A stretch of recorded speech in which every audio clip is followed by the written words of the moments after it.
ఆమేన్. సంతోషంగా దేవునికి స్తోత్రం చెల్లిద్దాం. హల్లెలూయా, హల్లెలూయా. దేవుని బిడ్డలారా, చదవబడిన లేఖన భాగంలో నుండి పరిశుద్ధాత్మ దేవుడు మనతో మాట్లాడును గాక.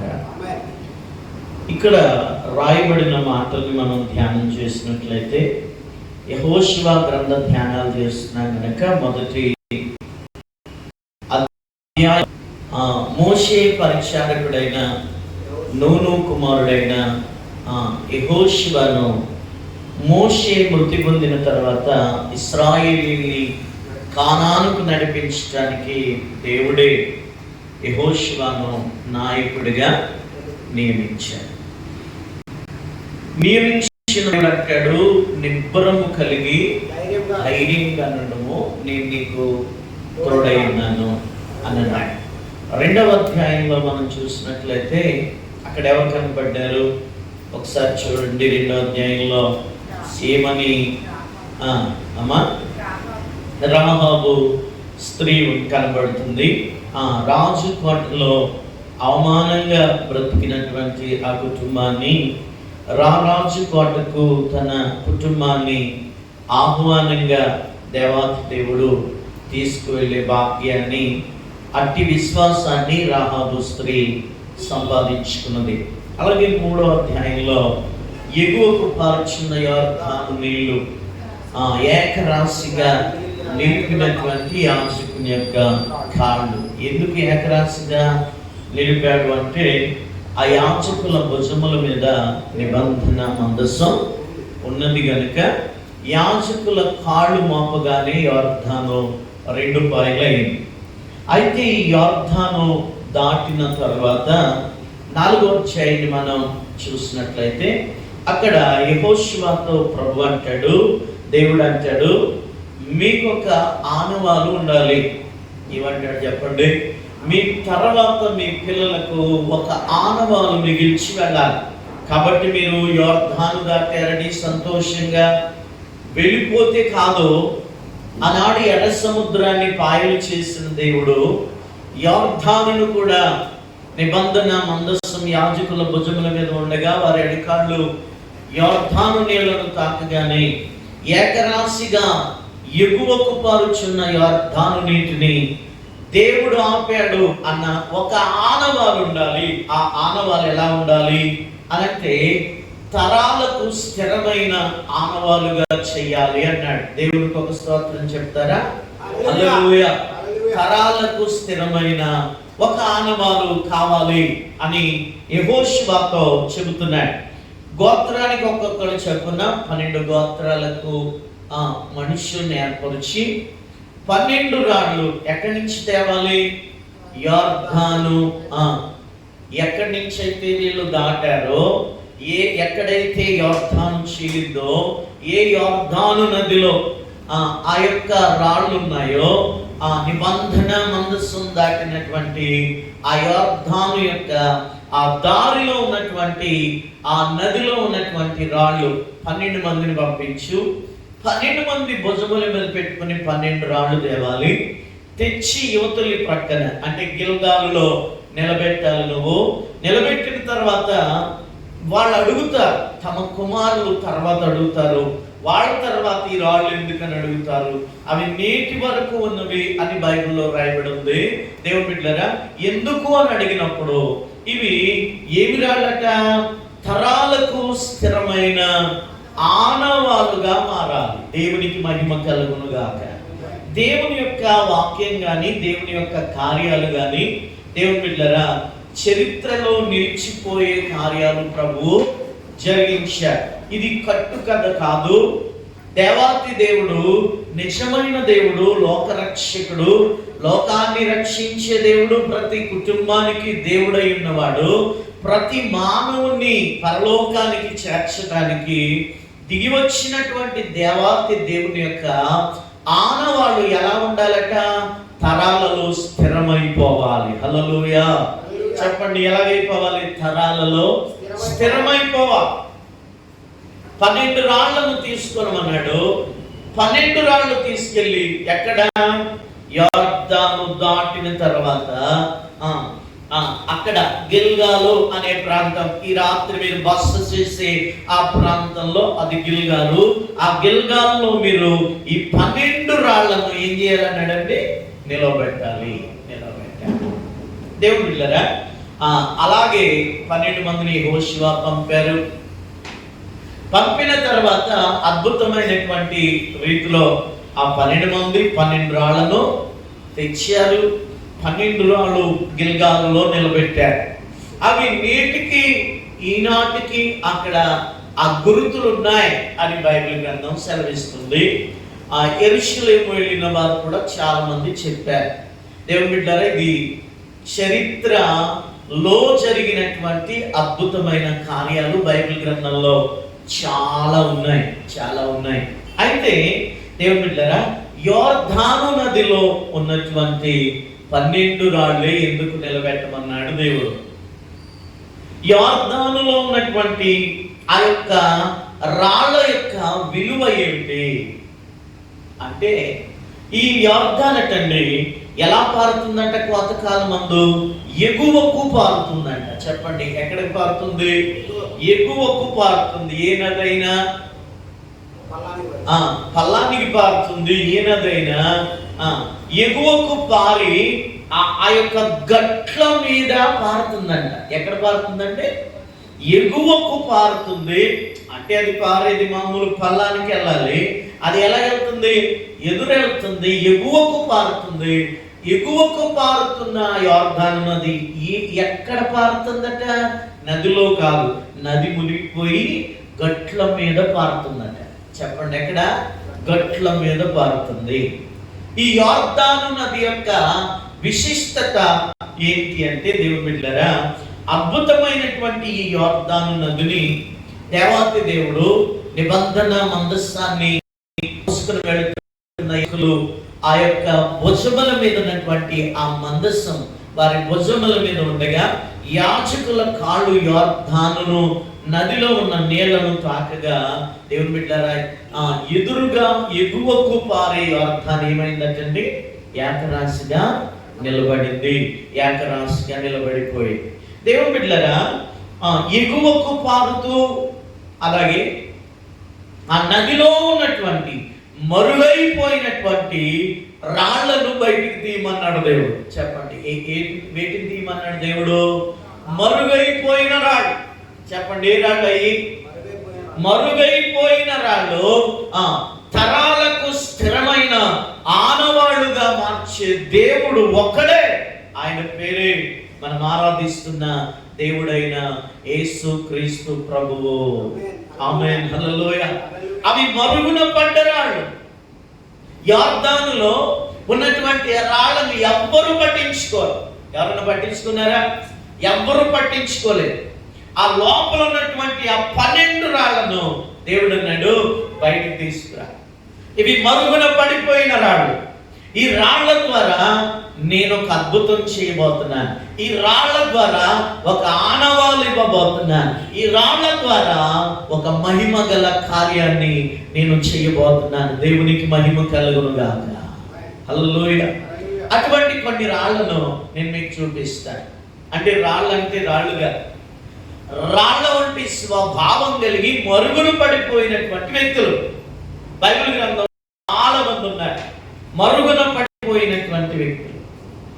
యోర్దాను అనే ఆ నదిలో మరుగున పడిపోయినటువంటి రాళ్ల వలె మరుగున పడిపోయిన జీవితాలను ప్రభు వెలికి తీసి తరాలకు స్థిరమైన ఆనవాళ్లుగా మార్చిన దేవుడు మన. హల్లెలూయా. ఎక్కడో నశించిపోవలసిన, ఎక్కడో పాడైనటువంటి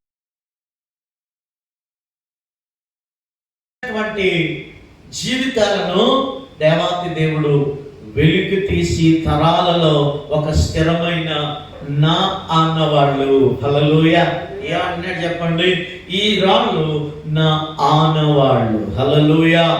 ఇది ఎటువంటి ఆనవాళ్ళు అంటే స్థిరమైన ఆనవాళ్ళుగా మార్చాడట దేవుడు. ఎటువంటి ఆనవాళ్ళుగా మార్చాడు చెప్పండి? స్థిరమైన ఆనవాళ్ళు.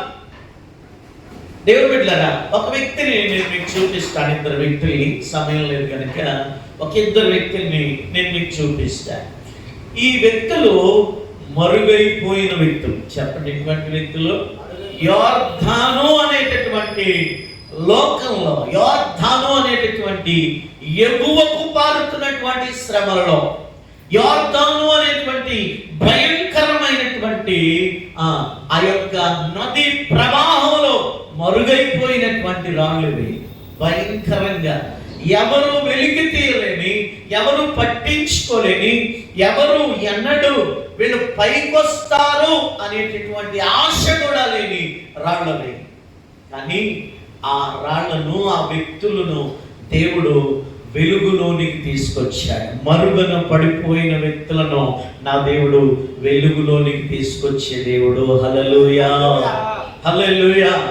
మరుగున పడిపోయిన జీవితాలను, మరుగున పడిపోయిన బ్రతుకులను, మరుగున పడిపోయిన కుటుంబాలను, ఎందుకు పనికిరాదు, ఇంకా అయిపోయింది జీవితం, ఇలా ఎన్నడూ పైకి లేవలేరు అన్నట్టు యోర్దానులో, ఎగువకు పారుతున్న యోర్దానులో ఎవరికి కనబడని పరిస్థితిలో అట్టడుగు నుండి పోయిన జీవితాలను నా దేవుడు వెలికి తీసి ఎలా మార్చాడో తెలుసా? స్థిరమైన అన్నవాళ్ళుగా మార్చే దేవుడు నా దేవుడు. హల్లెలూయా. మన దేవుడిని నమ్ముకుంటే ఆశీర్వాదం ఇస్తాడు, నిజమే. దీవెనిస్తాడు, నిజమే. విడిపిస్తాడు, నిజమే. బలపరుస్తాడు, నిజమే. అనేక అద్భుతాలు చేస్తాడు, నిజమే. అప్పుల బాధ నుండి విడుదలనిస్తాడు, నిజమే. శోధన తప్పిస్తాడు, నిజమే. అనారోగ్యం తప్పిస్తాడు, నిజమే. ఆయుష్నిస్తాడు, నిజమే. కానీ మరుగున పడిపోయిన కుటుంబాలను ఏ దేవుడైనా పైకి లేపే దేవుడు ఉన్నాడంటే ఆయన ఒకే ఒక దేవుడు ఉన్నాడు. మరుగున పడిపోయిన ప్రతి వ్యక్తిని, మరుగున పడిపోయిన ప్రతి కుటుంబాన్ని, మరుగున పడిపోయిన ప్రతి జీవితాన్ని, యోర్దాను వంటి ఎగువకు పారే భయంకరమైన మరుగున పడిపోయిన ప్రతి జీవితాన్ని వెలికి తీసిదిగో నా ఆనవాళ్ళకి మీరు గుర్తులు అని నిలబెట్టినటువంటి దేవుడు నా దేవుడు. ఆమేన్, హల్లెలూయా. ఎన్నడూ పైకి వస్తారని ఎవరు అనుకోలేదు. ఎన్నడూ ఈ వ్యక్తులు పైకి వస్తారని ఏనాడో అనుకోలేని వ్యక్తులను నా దేవుడు బిడ్డలారా మరుగున పడిపోయిన జీవితాలను మహిమకు మార్చుకున్న దేవుడు ఆ దేవుడు. హల్లెలూయా. చాలా మంది అంటారు, యేసు ప్రభువుని నమ్ముకుంటే దేవుడు బిడ్డలారా నాకు రోగం తగ్గిందండి, నా బలహీనత పోయింది, నా అప్పులు పోయాయి, మేము పైకి వచ్చినాం, మేము అది కొనుక్కున్నాం, ఇది కొనుక్కున్నాం, వాషింగ్ మిషన్ కొన్నాం, భూములు కొన్నాం, స్థలాలు కొన్నాం, పొలాలు కొన్నాం. కాదండి, ఎగువకు పార్చు మరుగున పడిపోయిన యోర్దానులో ఉన్నటువంటి ఆ యొక్క భయంకరమైన పరిస్థితిలో ఉన్నటువంటి మరుగున పడిన జీవితాలను ఇదిగో ఎవరు పట్టించుకోలేని మరుగున పడిపోయిన పతనమైపోయింది అనుకున్నా ఆ కుటుంబాలను వెలికి తీసి దేవుని బిడ్డలారా తరాలకు స్థిరమైన ఆనవాళ్లుగా మార్చే దేవుడు ఆ దేవుడు. హల్లెలూయా. తరాలకు స్థిరమైన ఆనవాళ్ళు. దేవుని బిడ్డలారా అటువంటి వ్యక్తులను ఒక ఇద్దరిని నేను మీకు చూపిస్తాను. రండి, మీ బైబిల్ గ్రంథాలు తెరవండి. మీ అందరికీ తెలిసిన భక్తులే వాళ్ళు, తెలియని భక్తులేమి కాదు. యెషయా కీర్తనల గ్రంథం 78వ అధ్యాయం, కీర్తనల గ్రంథము 78వ అధ్యాయం 70 వచనాన్ని చదువుతారా? 78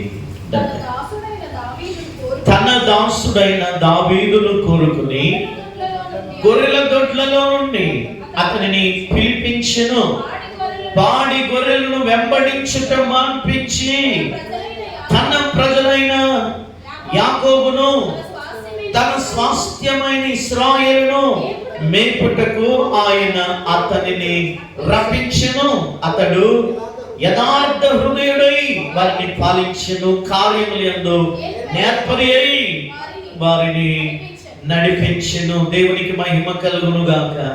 తన దాసుడైన దావీదును కోరుకుని గొర్రెల దొడ్లలో నుండి అతనిని పిలిపించెను, పాడి గొర్రెలను వెంబడించుట మానిపించి తన ప్రజలైన యాకోబును తన స్వాస్థ్యమైన ఇశ్రాయేలును మేపుటకై ఆయన అతనిని రప్పించెను. హల్లెలూయా. తన దాసుడైన, ఎక్కడో ఉన్నాడు తన దాసుడు, ఎక్కడో మరుగున పడిపోయినాడు. దేవుడు అంటున్నాడు, ఆ వ్యక్తి నా దాసుడు, ఆ వ్యక్తి నా దాసురాలు. ఏనాడు దావీదు పైకి వస్తాడని అనుకున్నాడంటే, నేను రాజునవుతాను అనుకున్నాడా? అనుకోలేదు. కానీ దేవుడు అంటండి, దేవుని బిడ్డలారా, యొర్దాను వంటి ఎగువకు పారే నదిలాంటి మరుగున పడిపోయిన దావీదు జీవితాన్ని, కనిష్ఠుడైనటువంటి దావీదు జీవితాన్ని, ఒక రకంగా చెప్పాలంటే దేవుని బిడ్డలారా, ఒక గొర్రెలు కాచుకునే పాలేరుతనం చేసే ఆ జీవితాన్ని, మరుగున పడిపోయిన జీవితాన్ని, దేవుని బిడ్డలారా, ఎవరు పట్టించుకోలేని జీవితాన్ని, ఎవరు ఎన్నుకోలేని తన జీవితాన్ని, దేవుని బిడ్డలారా, మరుగున పడిపోయాను, నా జీవితం ఇంతే అని అనుకోలేదటండి. ఆ మరుగున ఉన్న ఆ గొర్రెల దొడ్లో ఉన్న, ఎక్కడ ఆ అడవిలో ఉన్న ఆ దావీదట సితారు పట్టుకుని దేవుడిని స్తుతించేవాడట. హల్లెలూయా. సంతోషంగా చెప్తాం హల్లెలూయా, హల్లెలూయా. మరుగున ఉన్న మరువని దేవుడు, హల్లెలూయా. మరుగైపోయిన జీవితాలను మరలా తిరిగి వెలిగించగలిగిన సాధ్యమైన దేవుడు మన దేవుడు. అంత అయిపోయింది, ఇంక ఇది కాదు, ఈ సమస్య తీరదు, ఈ సమస్య అవదు, నేను పైకి రాను అనుకున్నప్పుడు, నువ్వు కావాలనుకుంటే ఎగువకు పారే యొర్దానైనా నా దేవుడు చేర్చగలిగిన సమర్థుడు. హల్లెలూయా. ఆయన కావాలనుకోవాలంతే, నిన్ను కావాలనుకుంటే చాలు, ఎగువకు పారే యొర్దానును కూడా చీల్చి నిబంధన మందసాన్ని తీసుకొచ్చి, యాజకులను తీసుకొచ్చి 2 పాయలుగా చేసి 12 గోత్రాలను పిలిపించి 12 రాళ్లను తీసి నిలబెట్టి తరాలకు దీవెనగా స్థిరమైన ఆనవాళ్ళుగా మార్చే దేవుడు మన దేవుడు. హల్లెలూయా, హల్లెలూయా. మనుషులు అనుకుంటే సాధ్యమయ్యే పని కాదది. దేవుడు అనుకున్నాడు, దేవుడు అనుకున్నాడు. ఈరోజు మన జీవితాల్లో దేవుని బిడ్డలారా, మనం అనుకుంటాం, మేము చేసేదో చిన్న సేవ కదండి, నేను చేసేది ఒక చిన్న ప్రయత్నం, యవన బిడ్డలు నడిపించవచ్చు, సండే స్కూల్ నడిపించవచ్చు, లేకపోతే చిన్న మందిరాన్ని నడిపించవచ్చు, చిన్న దైవజనుడిని కాదండి. నా జీవితంలో ఏమవుద్ది, నా బ్రతుకులో ఏమవుద్ది? దావీదు అనుకున్నాడా, నేను గొర్రెల కాపరిని, మా నాన్న మందని కాయాలి, కానీ మా నాన్న మందని కాయాలి, కానీ నమ్మకంగా కాయాలి. ఆమేన్, హల్లెలూయా. నమ్మకంగా కాయాలి. సరే, మా నాన్న మందని కాయాలి, మా నాన్న కొంచెం అన్నం పెడుతున్నాడు, ఆ యొక్క గొర్రెలు మేపుతున్నాడు, అడవిలో ఏముంటే అది తింటున్నాడు, ఎప్పుడో వస్తున్నాడు, గొర్రెల్ని దొడ్లో దొరుకుతున్నాడు, ఇంట్లో ఏదుంటే అది తింటున్నాడు, మరలా పొద్దున్నే వెళ్తున్నాడు. అవసరమైతే కొన్నాళ్ళు అడవిలో ఉంటున్నాడు, కొన్నాళ్ళు ఇంటికి వస్తున్నాడు. తన జీవితం మరుగున పడిపోయింది.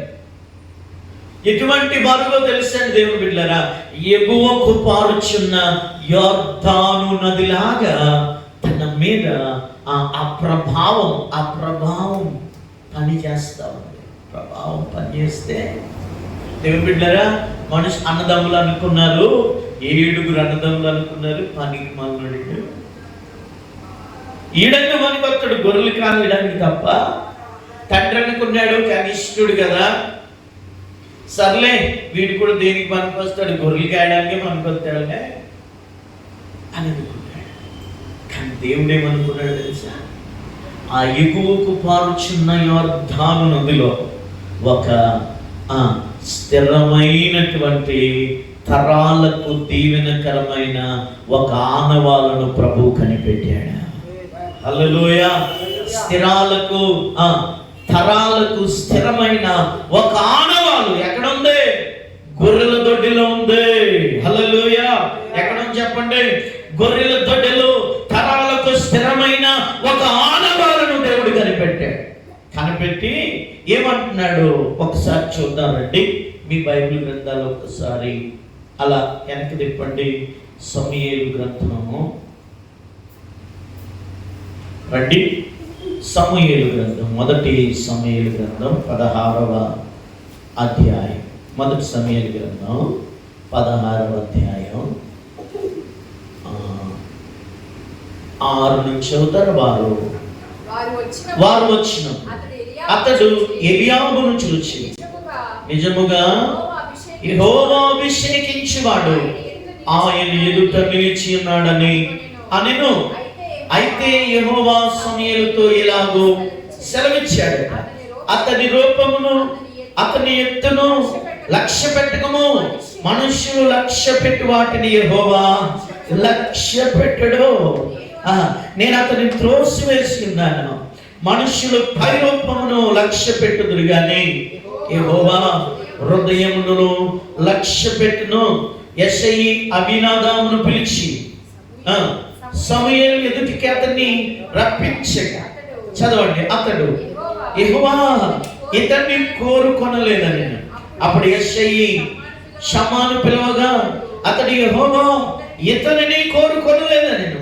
యెషయి తన 7 కుమారులను సమూయేలు ఎదుటికి పిలవగా సమూయేలు యెహోవా వీరిని కోరుకొనలేదని చెప్పి, నీ కుమారులందరూ ఇక్కడ ఉన్నారా అని యెషయిని అడుగగా అతడు, ఇంకను కడసారి వాడు ఒకడున్నాడు, అయితే వాడు గొర్రెలను కాయుచున్నాడని చెప్పాను. అందుకు సమూయేలు, నీవు అని పిలిపించుము, అతడి ఇక్కడికి వచ్చే వరకు మనము కూర్చుందమని యెషయితో చెప్పగా అతడు వారిని పిలవనంపించి లోపలికి తోడుకొని వచ్చెను. అతడు ఎర్రనివాడును చక్కని నేత్రములు గలవాడును చూచుటకు సుందరుడనై ఉండెను. అతడు రాగానే, నేను కోరుకున్నవాడు ఇతడే, నీవు లేచి వానిని అభిషేకించమని యెహోవా సెలవీయగా సమూయేలు తైలపు కొమ్మును తీసి వాని సహోదరుడి ఎదుట వానికి అభిషేకం చేసిన నాటి నుండి యెహోవా ఆత్మ దావీదు మీదికి బలముగా వచ్చెను. తర్వాత సమూయేలు లేచి రామాకు వెళ్ళిపోయాడు. హల్లెలూయా. 7 కుమారులు వచ్చారట. 7 కుమారులు వచ్చి నిలబడితే సమూయేలుతో దేవుడు అంటున్న మాట ఏంటి తెలుసా? నేను ఇతన్ని కోరుకోలేదు, నేను ఇతన్ని కోరుకోలేదు, నేను ఇతన్ని కోరుకోలేదు. 7 కొడుకులు వచ్చారు. దేవుడు మాట్లాడుతున్నాడు, నాకు ఈ రాయొద్దు, నాకు ఈ రాయొద్దు, నాకు ఈ రాయొద్దు. సమూయేలుకు డౌట్ వచ్చింది ఏంటంటే, అసలు పంపింది దేవుడు ఎక్కడికైనా? నీకు ఎంతమంది కుమారులయ్యా? ఒక్కడున్నాడయ్యా కడసారోడు. సరే అని పిలిపించు. ఇలా అనుంటాడు చిరాగ్గా, లేకపోతే ప్రేమతో అనుంటాడేమో. వాడిని పిలిపించు చూద్దాం. ఆ దావీదు రాగానే దేవుడు అంటున్న మాట ఏంటో తెలుసా? నేను కోరుకున్నవాడు, నాకు కావాల్సింది రాయే. ఆమె నాకు కావాల్సింది ఈ రాయే. దేవుడు బిడ్డరా, దేవుడు ఎవరిని కోరుకుంటాడు అనంటే, ఎవరైతే దేవుని మీద ఆశ పెట్టుకుంటారు. అప్పుడు ఏం పెట్టుకుంటారు? ఆశ. ఆదివారం నుంచి వెళ్ళిపోయే వారిని దేవుడు కోరుకోవట్లేదు. ఏదో ప్రార్థన ఉంటే వచ్చి వెళ్ళిపోయేవాడిని దేవుడు కోరుకోవట్లేదు. దేవాని కోసం నేను ఏదో ఒకటి చెయ్యాలి, చేసి చచ్చిపోవాలి. ప్రభువా, నువ్వు నాకు ఈ జీవితాన్ని ఇచ్చావు, నా కోసం ప్రాణాన్ని ఇచ్చావు ప్రభువా, అందుకొరకు నేను ఏదో ఒకటి నీ కోసం చేయాలి. అందుకే అడవిలో ఉన్న ఆరాధన ఆపలేదండి. అడవిలో ఉన్న ఆరాధన ఆపలేదు. ఆరాధన ఆపని దావీదును దేవుడు కోరుకున్నాడట. తన దాసుడైన దావీదును కోరుకుని గొర్రెల దొడ్డిలో నుండి పిలిపించుకున్నాడు. ఎక్కడి నుంచి పిలిచాడు చెప్పండి? గొర్రెల దొడ్డిలో నుండి రాజసింహాసనం వరకు దేవుడు నడిపించాడు. దేవునికి మహిమ కలుగునుగాక. హల్లెలూయా. ఒక పాలేరుతనం చేసుకునే దావీదుని పట్టాభిషిక్తుని చేసిన దేవుడు మన దేవుడు. ఆమేన్. హల్లెలూయా. ఒక భయంకరమైనటువంటి పరిస్థితిలో ఎగువకు పారుతున్న యోర్దాను వంటి నీళ్ల మధ్యలో ఎవరు ఉనికి కూడా కనబడని ఆ ఛాయ కూడా కనబడని వేళ ఆ యొర్దాను నదిలో కొన్ని రాళ్ళు ఉన్నాయి. ఆ రాళ్ళు నాకు కావాలి, అవి తరాలకు స్థిరమైన ఆనవాళ్లుగా మార్చే దేవుడని నేనని కొన్ని రాళ్లను ప్రభు ఏరుతున్నాడు. కొన్ని రాళ్లను ప్రభు ఏరుతున్నాడు. ఇప్పటికే దేవుని బిడ్డ, ఇదిగో నువ్వు ఆశతో ఎదురు చూస్తున్నా ఆ కార్యం ప్రభు చేయబోతున్నాడు. ఆమేన్, హల్లెలూయా.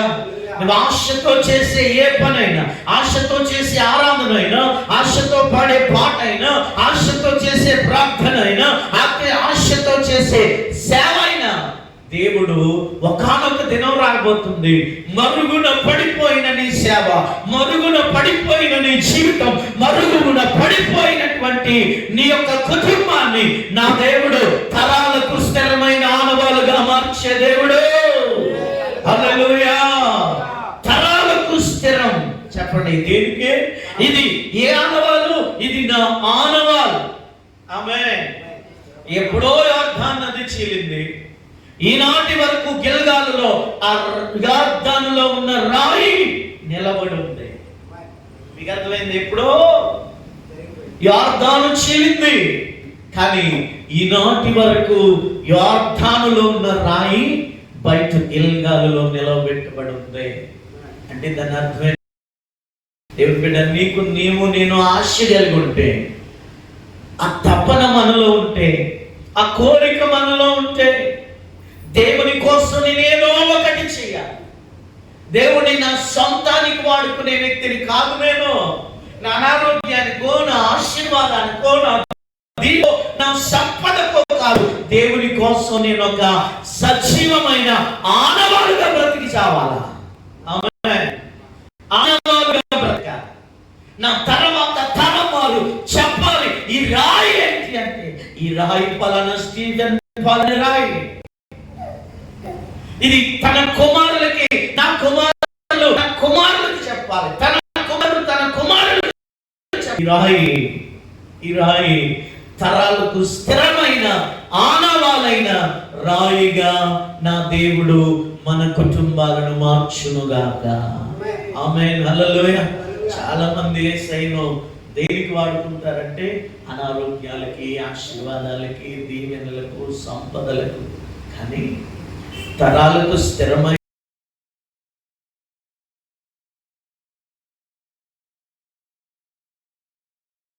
అందరూ ఏం చూస్తారు తెలుసా? మంచి ఆరోగ్యమే ప్రభువా, నాకు మంచి దీవెనే ప్రభువా, నాకు స్థలాలు ప్రభువా, పొలాలు ప్రభువా, మందిరమే ప్రభువా, బంగారం లేదు ప్రభువా, ఇది లేదయ్యా, అది లేదయ్యా. కాదయ్యా, రాబోయే తరానికి నా గురించి చెప్పుకునే భక్తి జీవితం నేను చేయాలి ప్రభువా. ఆమేన్, హల్లెలూయా. సంతోషంగా చెప్దాం దేవునికి ఒక స్తోత్రం. హల్లెలూయా, హల్లెలూయా. తరాలకు స్థిరమైన ఒక ఆనవాలుగా దేవుడు మనల్ని మార్చునుగాక. అది ఎవరిని మారుస్తాడో తెలుసా? దేవుడు ఎవరికైతే ఆశ ఉందో, ఎవరైతే ప్రయాసపడుతున్నారో, ఎవరైతే నిందలో, అవమానాలు, అనారోగ్యాల్లో, శోధనలో, బాధలో, ఇరుకులో, ఇబ్బందులో ఉంటూ కూడా నీవు చేస్తున్న పనిని ఆపకుండా ముందుకు పరిగెడుతున్నావు. చూడు, ముందుకు పరిగెడుతున్నావు కానీ ఆ పరుగు ఎక్కడ దారి తెలియట్లేదు. మరుగునే పడిపోయావు. నీ మీద యొర్దాను పారుతుంది. అది మామూలుగా పారట్లేదు, ఎగువకు పారుతుంది. నువ్వు ఎక్కడో అట్టడుగునున్నావు. మనుషులందరూ అంటున్నారు, నువ్వు చేసే సేవ పెద్ద సేవ ఏంటి? నువ్వు చేసేది, నువ్వు నడిపించేది, నువ్వు చేసే భక్తి, నువ్వు చేసే ప్రార్థన, నువ్వు చేసే సేవ, నువ్వు చెప్పే వాక్యం, నువ్వు చెప్పే మాట ఆ పెద్ద ఇదే ఏంటి?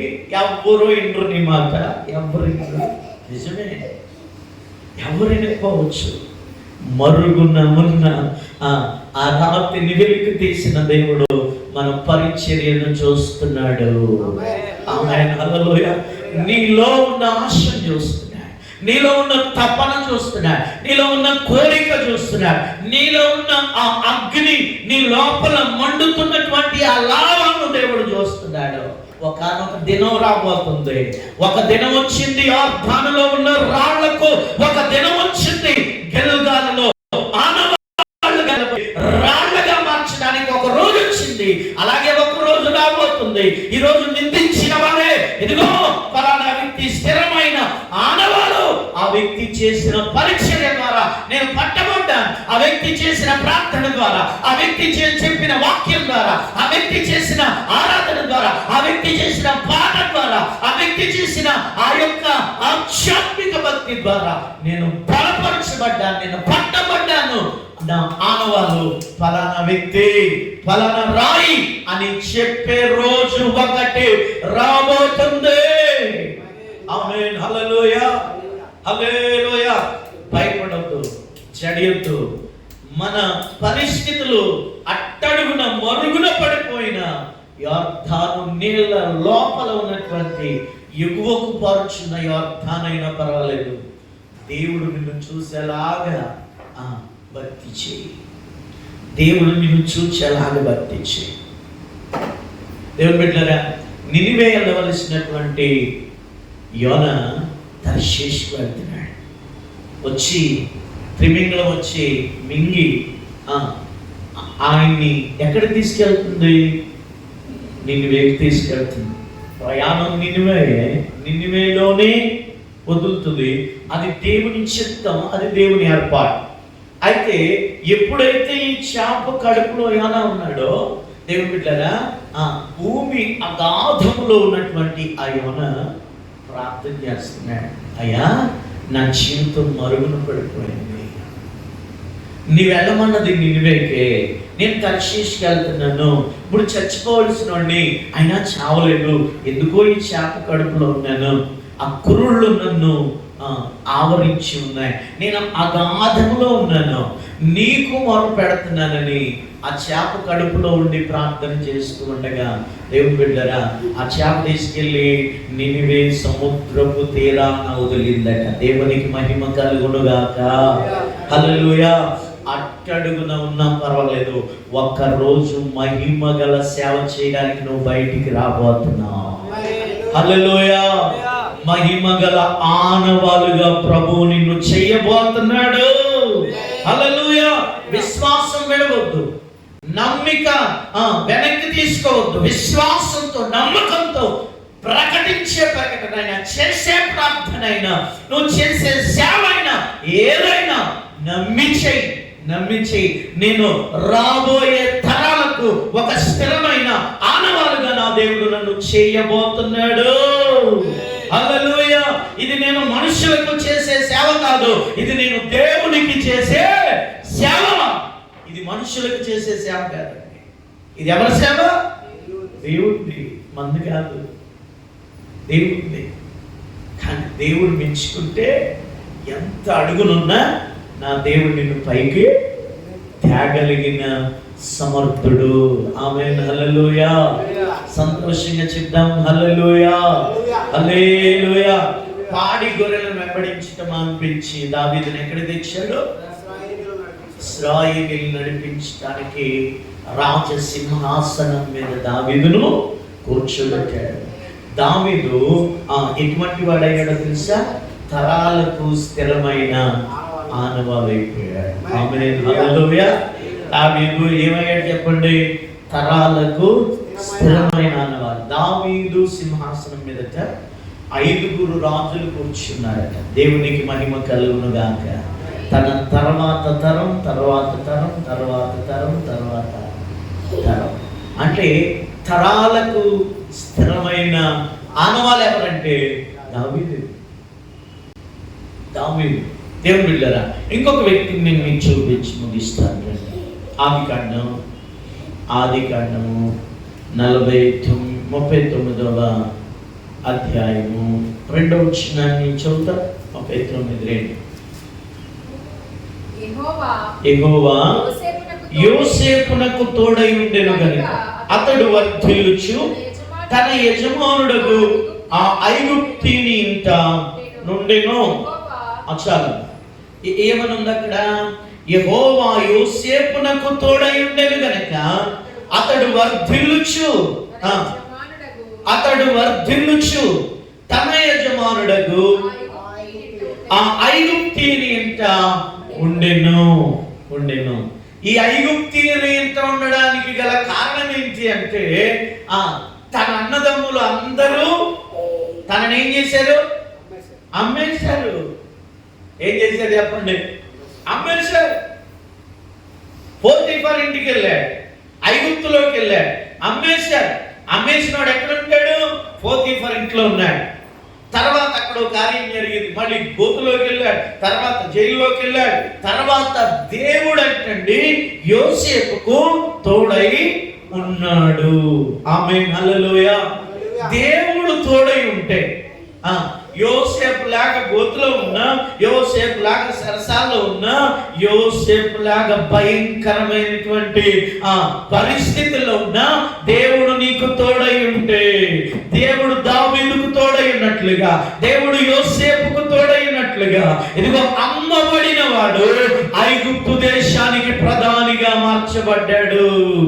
హల్లెలూయా. అమ్మేసినట్టు ఈ వేస్ట్ పీస్ ఇది మా ఇంట్లో పనికిరాని వేస్ట్ ఇనప ముక్క అని అమ్మేసాడు. మీకు అర్థమైందా? ఇనప కొట్టోళ్ళకి మనం ఏమమ్మేస్తాం? మన ఇంట్లో ఉన్న పాత సామాన్ అమ్మేస్తాం. అలా పాత సామాన్ అమ్మేసినట్టు అన్నదమ్ములు అమ్మేశారండి. పాత సామాన్ అమ్మినట్టు అమ్మేశారు. కానీ యోసేపట నమ్మకస్తుడు. చెప్పండి, ఎటువంటి వాడు? నమ్మకస్తుడు. ఈ నమ్మకస్తుడికి ఎవరు తోడై ఉన్నారట? దేవుడు తోడై ఉన్నాడట. ఆమేన్, హల్లెలూయా. నమ్మకస్తులకు దేవుడు ఒక్కడే తోడై ఉంటాడు. మనుషులు ఎవ్వరూ తోడుగా రారు. మన ఇంట్లో వాళ్ళే వ్యతిరేకించేస్తారు, మనతో ఉన్నోళ్ళే తింటారు, మన ఇంట్లో వాళ్ళే వ్యతిరేకిస్తారు. నువ్వు చేసేది సేవ కాదు, నువ్వు విన్నానికి చేస్తున్నావు, పైకి వస్తున్నావా, కిందకు వస్తున్నావా, పాతాళానికి పోతున్నావు, అసలు దేవుడు ఉన్నాడా లేడా? నీవే ప్రార్థన పరురాలు అయితే నీ భర్త, నీ భార్య, నీ పిల్లలు, నీ ఇంట్లో వాళ్ళు మారరా అనేవాళ్ళు లేరండి, ఉన్నారు. చాలా కుటుంబాల్లో వ్యతిరేకించే వాళ్ళు ఇంకా ఉన్నారు, ఇంకా రాబోయే రోజుల్లో కూడా ఉంటారు. వాళ్ళు ఉంటేనే మనకి ప్రార్థన ఎలా చేయాలో తెలుస్తుంది, వాళ్ళు ఉంటేనే దేవునితో ఎలా నడవాలో తెలుస్తుంది, వాళ్ళు ఉంటేనే భక్తులు మనం బలపరచబడతాం. దేవునికి మహిమ కలుగును గాక. వాళ్ళు పాడైపోవాలని ప్రార్థన చేయకండి. అటువంటి వాళ్ళు ఉండాలి ప్రభువా, ఉండాలి. ఉంటే మనకి ఏం పెరుగుద్ది? బలం పెరుగుద్ది. ఇప్పుడు యూట్యూబ్ లో రాధా మనోహర్ దాస్ అని, ఇంకా లలిత్ కుమార్ అని, ఇంకా ఎవరెవరు ఉన్నారు కదా, వీళ్ళందరూ నాశనం అయిపోవాలి, పాడైపోవాలి, ఆ చేతులు కాళ్ళు పడిపోవాలని అందరూ అంటారు కదా, కామెంట్ల దగ్గర అందరూ తిడతా ఉంటారు కదా. లేదు, అటువంటి వాడు ఉండాలి. అటువంటి వాడు ఉంటే మన దేవుని గొప్పతనం ఏంటో మనం ఇంకా లోపలికి వెళ్ళి తెలుసుకునే అవకాశం ఉంటుంది. దేవునికి మహిమ కలుగును గాక. హల్లెలూయా. ఎవడో అంటాడు వెనక్కి వెళ్ళిపోతారు, అటువంటి వాడు వెనక్కి వెళ్ళలో రక్తం గార్చి ప్రాణం ఇచ్చి సమాధి చేయబడి తిరిగి మూడో దినాన సజీవుడిగా లేచినటువంటి దేవుణ్ణి నమ్మిన ఏ వ్యక్తి గర్భాపస్య అవడో ఎందుకో తెలుసా? ఇలా అంటారు, గర్భాపస్య అయిపోతారు. ఏ వ్యక్తి అవడో ఎందుకంటే ఆయన రక్తం ఇచ్చి కొన్నాడు, ప్రాణం ఇచ్చి కొన్నాడు, సమాధి చేయబడి తిరిగి ఆయన మూడో దినాన సజీవుడిగా లేచాడు. ఆయన మా దేవుడు, ఆయన మా ప్రభువు. వాళ్ళు విమర్శించే కొలది మన దేవుని యొక్క గొప్పతనం ఏంటో ఇంకా ఎక్కువ లోతుగా బైబిల్ చదివి లోతైన విషయాలు తెలుసుకునే అవకాశం మనకి దొరుకుతుంది. అటువంటి వాళ్ళు ఉండాలని వాళ్ళ కోసం మనం ఏం చేయాలి? ప్రార్థన చేయాలంటే. అది పాడవాలని ప్రార్థన చేయొద్దు, అది జైలు పాలైపోవాలని ప్రార్థన చేయొద్దు. అది ఉండాలి, అది విమర్శిస్తూ ఉండాలి. ఆ విమర్శలోనే మనం లోతైన బలమైన సాధనాలుగా మారిపోదుము గాక. ఆమేన్, హల్లెలూయా, హల్లెలూయా. నిజమైన దేవుడు తిరిగి లేచి ప్రాణం పెట్టి తిరిగి లేచిన దేవుడు మనకుండగా వాళ్ళు చెప్పేటటువంటి ఉత్తుత్తి మాటలు మనకేమైనా ఎక్కుతాయా? ఎక్కువ కదా. మన దేవుని రుచి ఏంటో మనకు తెలుసు, మన దేవుని యొక్క విలువేంటో మనకు తెలుసు. మన దేవుడు ఏం చేయగలిగిన సమర్థుడో, ఎంత గొప్ప కార్యాలు చేయగలిగిన మహిమ గల దేవుడో మనకే తెలుసు. విమర్శించేవాడికి ఏం తెలుసు అండి? ఇప్పుడు మనల్ని తిట్టేవాడికి మన విలువ తెలుస్తుందా? నాగే గారు చెప్పరే. మనల్ని తిట్టేవాడికి మన విలువ తెలుస్తుంది. మన విలువ తెలిస్తే ఆడు ఎందుకు తిడతాడు మనల్ని? ఏమన్నా ఎంతైనా మన విలువ తెలిసింది అనుకోండి, మన మంచితనం తెలిసింది, మన మనసు తెలిసింది అనుకోండి, వాళ్ళు తిడతారమ్మా. ఎందుకు తిడతారు? నిన్ను ప్రేమిస్తారు, ఇంటికి తీసుకొచ్చి అన్నం పెడతారు. మన విలువ తెలీదు, మన గౌరవం తెలీదు, మనం అంటే ఏంటో తెలీదు, మన మనసు ఏంటో నిజంగా అవతలోడికి తెలియదు. కాబట్టి ఎన్ని మాటలైనా అంటాం. ఆడు ఎన్ని మాటలైనా అంటాడు. మన ఇంట్లోనే ఉంటారన్నమాట ఉండరండి. మన గురించి తెలియనోడే మనల్ని తిడతాడు. మన గురించి కరెక్ట్ గా తెలిసినోడైతే ఆడు ఖచ్చితంగా తిట్టడు. నీ మనసు ఎరిగినోడు, ప్రపంచంలో మనసు ఎరిగినోడు ఒక్కడే ఉన్నాడు. ఆయన పేరు నజరేయుడైన యేసు క్రీస్తు ప్రభువు. ఆమేన్, హల్లెలూయా. ఆయన మనసు ఎరిగిన మంచి దేవుడు. చెప్పండి, ఏ దేవుడు ఆయన? మనసు ఎరిగిన మంచి దేవుడు. అందుకే యోసేపు మనసు ఎరిగాడు, దావీదు మనసు ఎరిగాడు. మహిమ గల సింహాసనం మీద వారిని దేవుడు కూర్చుండబెట్టాడు. ఒక మాట చదివి నేను ముగిస్తాను రండి. అదే 45వ అధ్యాయం ఆదికాండము 5వ వచనాన్ని చదవండి. 45:5 నేనిక్కడికి వచ్చినట్లు మీరు నన్ను అమ్మివేసినందుకు ఏడవకండి, అది మీకు సంతాపము పుట్టింపనీయకుడి. ప్రాణరక్షణ కొరకు దేవుడు మీకు ముందుగా నన్ను పంపించాడు. హల్లెలూయా. అన్నదమ్ములందరూ వచ్చి కానానులో కరువు వచ్చిందని ఐగుప్తుకు వచ్చి దేహి అని అడుక్కుంటున్నారు. ఎవరిని? అమ్మేసినోడిని, పాతినప సామాలకి అమ్మేసినోడిని. చెత్త, మా ఇంట్లో ఉన్న చెత్తరాను అని అమ్మేసినోడిని, అయ్యా మా ఊళ్ళో కరువు వచ్చింది రాజా, మాకు ఏం కావాలా? కొద్దిగా ధాన్యం ఇవ్వ, కొన్ని గోధుమలు ఇవ్వ, కొంచెం తిండి పదార్థాలు ఇవ్వ అని అడుక్కుంటుంటే వారిని గుర్తుపట్టి యోసేపు అంటున్నాడు ఏంటో తెలుసా? గుర్తుపట్టిన తర్వాత వాళ్ళు ఏడుస్తున్నారంట. వద్దురా బాబు, ఏడవద్దు. ఆ రోజు అమ్మేశారు, అమ్మేసి సంతోషపడ్డారు. కానీ మీరు అమ్మేసింది పాత సామాన్ అనుకున్నారు. కానీ పరమ తండ్రి ఆ పాత సామాన్ని పరిశుద్ధమైనదిగా మార్చేశాడు. హల్లెలూయా. అమూల్యమైన వ్యక్తిగా నా దేవుడు మార్చేశాడు. ఏ వ్యక్తులకైతే నువ్వు అమ్మేశావో, ఏ ప్రాంతానికైతే నేను వచ్చానో, ఆ ప్రాంతంలో నా దేవుడు నాకు తోడై ఉండి ఐగుప్తులో ప్రధానమంత్రి స్థానం, ఇంకా పైన కుర్చీలు లేవురా, ఉన్నతమైన కుర్చీ మీద నా దేవుడు నన్ను కూర్చోబెట్టాడు. కాబట్టి మీరు అమ్మేసినందుకు బాధపడకండి. అందుకే దేవుని బిడ్డలారా, మన మనస్సు తెలిస్తే ఎవరు మనతో గొడవ పెట్టుకోరండి.